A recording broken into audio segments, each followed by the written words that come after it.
Olha, a nossa equipe foi até o Congresso Nacional, então, ouvir deputados e senadores que estão dizendo sobre, o que eles estão dizendo, na realidade, sobre o julgamento do ex-presidente Jair Bolsonaro. Parlamentares de direita e de esquerda deram suas opiniões em relação a esse julgamento e é o que a gente acompanha agora na reportagem do Pedro Henrique Rabelo. O julgamento do ex-presidente Jair Bolsonaro vem chamando a atenção não só do Brasil, mas fora dele também. É um processo que poderá levar um líder da direita no país à prisão. Esse julgamento é uma responsabilidade do judiciário, aqui a gente sabe dividir bem as responsabilidades, o nosso trabalho aqui é legislar, por isso nós entendemos que nesse momento é hora de deixar o STF fazer o seu trabalho em relação ao julgamento dos crimes que foram cometidos. Acho que é um momento histórico, inédito, e é extremamente importante para a preservação da nossa democracia.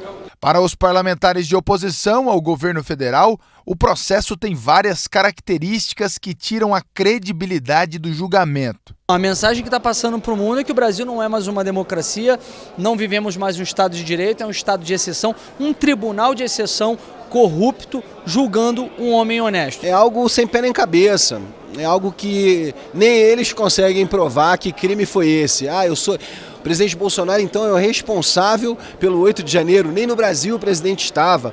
Você tem uma série de circunstâncias, no mínimo duvidosas, como a questão do foro privilegiado. Para o deputado Kim Kataguiri, Bolsonaro está fora da briga presidencial do ano que vem. E ele também é contra a anistia. Acho que eles precisam ser penalizados pelos crimes que cometeram de crime contra o patrimônio. Não houve, por parte deles, tentativa de golpe de Estado. Então, em relação a eles, acho sim que o Supremo Tribunal pesou a mão e impôs penas que não são compatíveis com os crimes que eles cometeram. Agora, em relação a Jair Bolsonaro e seu núcleo duro, não acredito que deva ter anistia. Bolsonaro candidato é impossível? Zero chance. Não tem direitos políticos e muito provavelmente vai estar preso. O deputado goiano Célio Silveira nos confirmou que o projeto para a anistia está em andamento no Congresso. As lideranças estão constantemente com o presidente e eu acho aí que em torno de 15 dias esse projeto é pautado para fazer justiça àqueles que não têm o que pagar. Aqui no Senado Federal conseguimos entrevistar Hamilton Mourão, hoje senador pelo Rio Grande do Sul. E ele foi vice-presidente de Jair Bolsonaro. Ele comentou esse julgamento que está acontecendo. Nós já tivemos o presidente Collor julgado e condenado, já tivemos o atual presidente da República julgado e condenado em 3 instâncias por corrupção.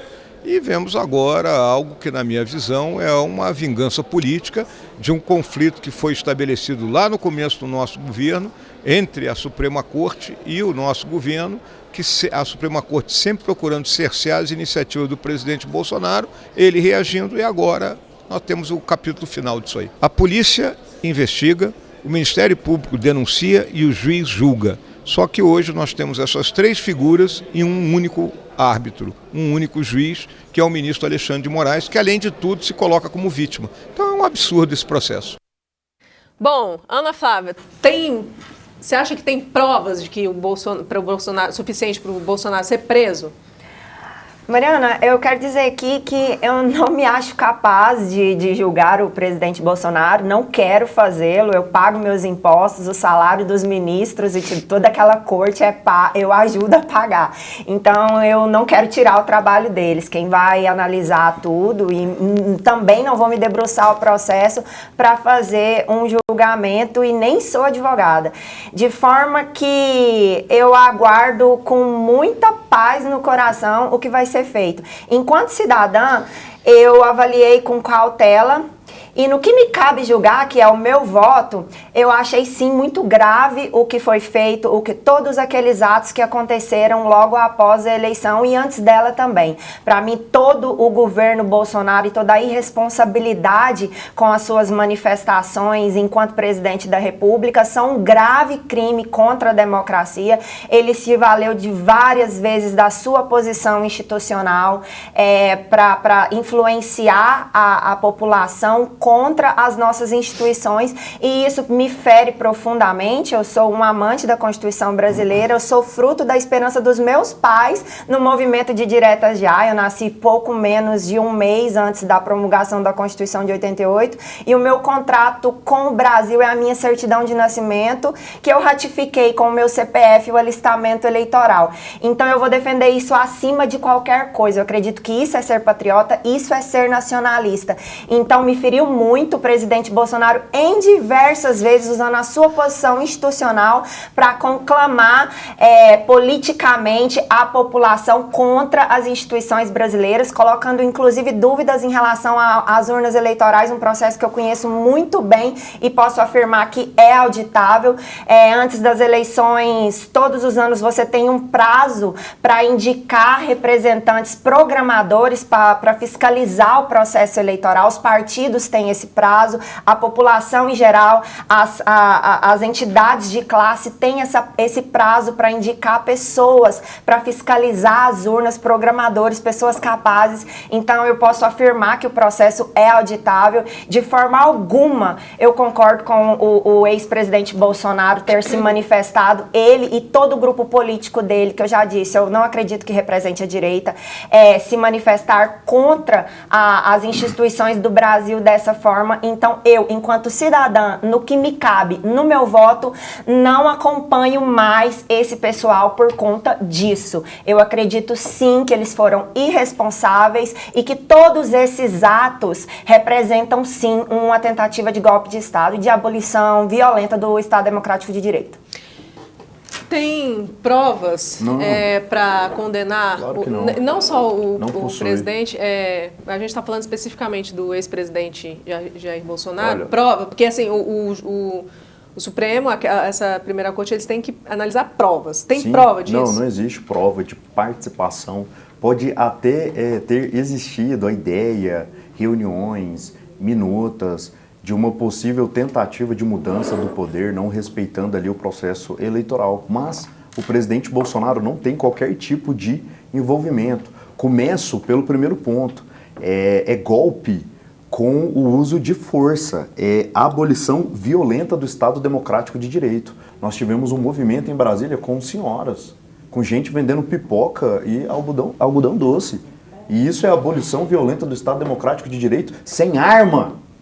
Não, teve sim, porque sem arma. O ministro Alexandre de Moraes disse que tinha bolinha de gude e estilingue. Isso é um